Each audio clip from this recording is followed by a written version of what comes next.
اعوذ باللہ من الشیطان الرجیم، بسم اللہ الرحمن الرحیم۔ ناظرین، آج ہم آپ کے سامنے قرآن پاک کے ایک خوبصورت واقعے کے ساتھ حاضر ہوئے ہیں، جس کا عنوان ہے جنتی لاٹھی۔ یہ حضرت موسیٰ علیہ السلام کی وہ مقدس لاٹھی ہے جس کو عصا موسیٰ کہتے ہیں۔ اس کے ذریعے آپ کے بہت سے ان معجزات کا ظہور ہوا جن کو قرآن مجید نے مختلف عنوانوں کے ساتھ بار بار بیان فرمایا ہے۔ اس مقدس لاٹھی کی تاریخ بہت قدیم ہے، جو اپنے دامن میں سینکڑوں ان تاریخی واقعات کو سمیٹے ہوئے ہے جن میں عبرتوں اور نصیحتوں کے ہزاروں نشانات ستاروں کی طرح جگمگا رہے ہیں، جن سے اہل نظر کو بصیرت کی روشنی اور ہدایت کا نور ملتا ہے۔ یہ لاٹھی حضرت موسیٰ علیہ السلام کے قد برابر 10 ہاتھ لمبی تھی اور اس کے سر پر 2 شاخیں تھیں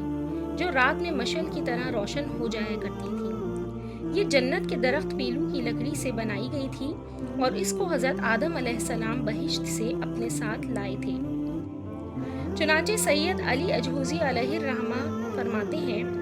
یعنی حضرت آدم علیہ السلام کے ساتھ عود یعنی خوشبودار لکڑی اور حضرت موسیٰ علیہ السلام کا عصا جو عزت والی پیلو کی لکڑی کا تھا، اور انجیر کی پتیاں اور حجر اسود جو مکہ معظمہ میں ہے،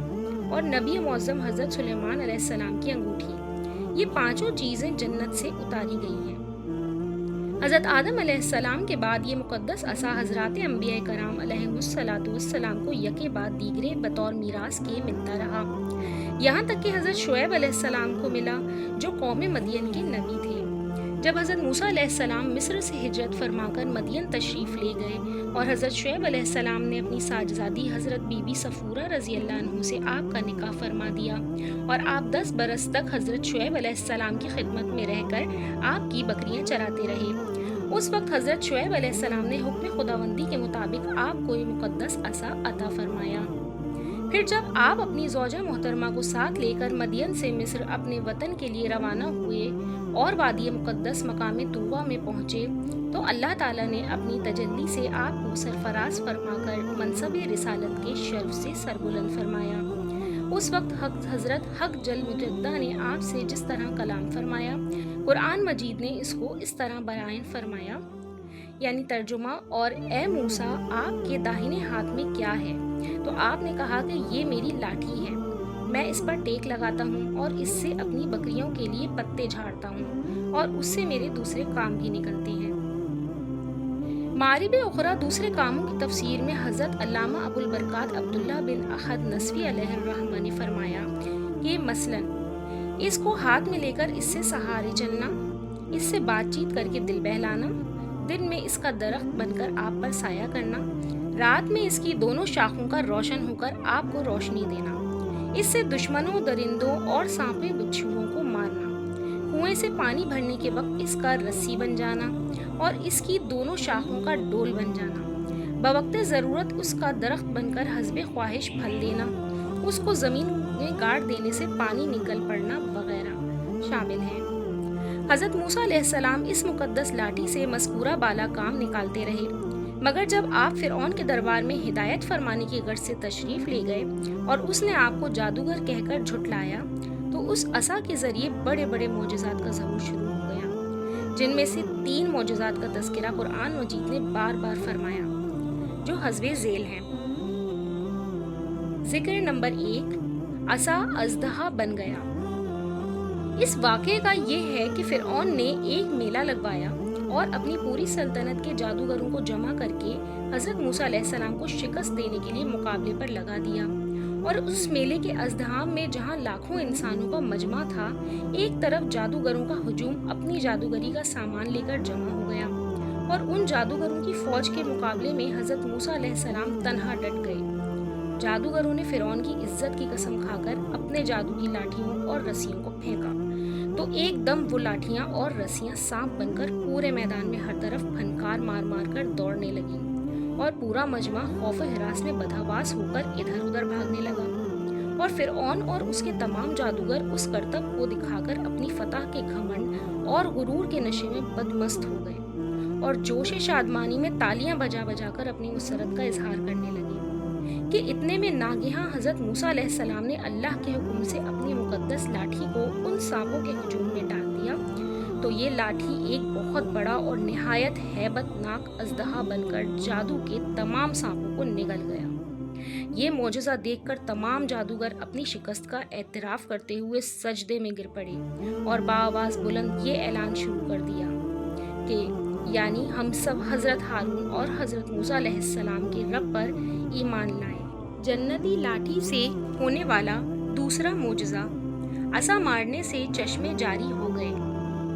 بنی اسرائیل کا اصلی وطن ملک شام تھا، لیکن حضرت یوسف علیہ السلام کے دور حکومت میں یہ لوگ مصر میں آ کر آباد ہو گئے اور ملک شام پر قوم عمالقہ کا تسلط اور قبضہ ہو گیا، جو بدترین قسم کے کفار تھے۔ جب فرعون دریائے نیل میں غرق ہو گیا اور حضرت موسیٰ علیہ السلام کو فرعون کے خطرات سے اطمینان ہو گیا تو اللہ تعالیٰ نے حکم دیا کہ قوم عمالقہ سے جہاد کر کے ملک شام کو ان کے قبضہ و تسلط سے آزاد کرائیں۔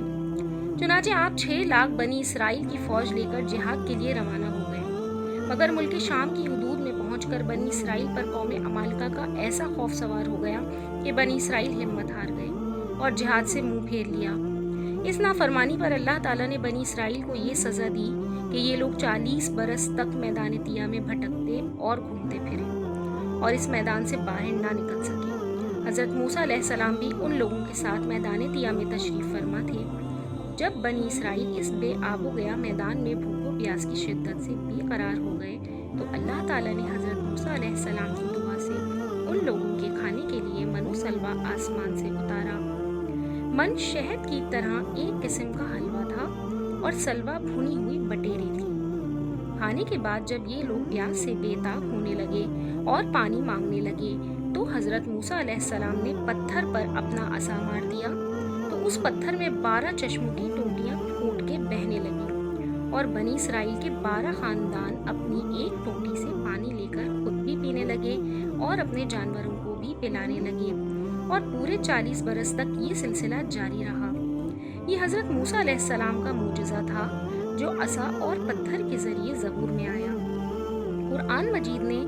سورہ بقرہ کے رکوع نمبر 7 میں بہت ہی خوبصورتی سے اس واقعے کا ذکر ہوا ہے۔ واقعہ نمبر 3، عصا کی مار سے دریا پھٹ گیا۔ حضرت موسیٰ علیہ السلام ایک مدت دراز تک فرعون کو ہدایت فرماتے رہے اور آیات و معجزات دکھاتے رہے، مگر اس نے حق کو قبول نہیں کیا، بلکہ اور زیادہ اس کی شرارت و سرکشی بڑھتی رہی اور بنی اسرائیل نے چونکہ اس کی خدائی کو تسلیم نہیں کیا، اس لیے اس نے ان مؤمنین کو بہت زیادہ ظلم و ستم کا نشانہ بنایا۔ اس دوران میں ایک دم حضرت موسیٰ علیہ السلام پر یہ وحی اتری کہ آپ اپنی قوم بنی اسرائیل کو اپنے ساتھ لے کر رات میں مصر سے ہجرت کر جائیں۔ چنانچہ حضرت موسیٰ علیہ السلام بنی اسرائیل کو ہمراہ لے کر رات میں مصر سے روانہ ہو گئے۔ جب فرعون کو پتہ چلا تو وہ بھی اپنے لشکروں کو ساتھ لے کر بنی اسرائیل کی گرفتاری کے لیے چل پڑا۔ جب دونوں لشکر ایک دوسرے کے قریب ہو گئے تو بنی اسرائیل فرعون کے خوف سے چیخ پڑے کہ اب تو ہم فرعون کے ہاتھوں میں گرفتار ہو جائیں گے، اور بنی اسرائیل کی پوزیشن بہت نازک ہو گئی کیونکہ ان کے پیچھے فرعون کا خون خوار لشکر تھا اور آگے موجیں مارتا ہوا دریا تھا۔ اس پریشانی کے عالم میں حضرت موسیٰ علیہ السلام مطمئن تھے اور بنی اسرائیل کو تسلی دے رہے تھے۔ جب دریا کے پاس پہنچ گئے تو اللہ تعالیٰ نے حضرت موسیٰ علیہ السلام کو حکم فرمایا کہ تم اپنی لاٹھی دریا پر مار دو۔ چنانچہ جو ہی آپ نے دریا پر لاٹھی ماری تو فوراً ہی دریا میں 12 سڑکیں بن گئیں اور بنی اسرائیل ان سڑکوں پر چل کر سلامتی کے ساتھ دریا سے پار نکل گئے۔ فرعون جب دریا کے قریب پہنچا اور اس نے دریا کی سڑکوں کو دیکھا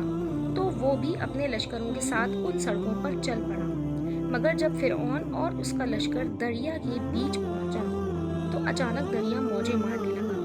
اور سب سڑکیں ختم ہو گئیں اور فرعون ماں اپنے لشکروں کے دریا میں غرق ہو گیا۔ اس واقعے کو قرآن مجید نے سورۃ الشورى میں رکوع نمبر 4 اور پارہ نمبر 10 میں اس بہت ہی خوبصورتی کے ساتھ بیان فرمایا ہے۔ یہ ہے حضرت موسیٰ علیہ السلام کی مقدس لاٹھی کے ذریعے ظاہر ہونے والے وہ تینوں عظیم الشان معجزات جن کو قرآن کریم نے مختلف الفاظ اور متعدد عنوانوں کے ساتھ بار بار بیان فرما کر لوگوں کے لیے عبرت اور ہدایت کا سامان بنا دیا ہے۔ ناظرین، اگر آپ کو ہماری آج کی ویڈیو پسند آئی ہو تو ہمارے چینل کو لائک اور سبسکرائب کر کے سپورٹ کرنا نہ بھولیے گا اور ہماری چینل کے ساتھ بنے رہیے گا۔ اللہ تعالیٰ آپ لوگوں کو اس کی جزائے خیر عطا فرمائے اور آپ سب کو اپنے حفظ و امان میں رکھے۔ جزاک اللہ خیرہ۔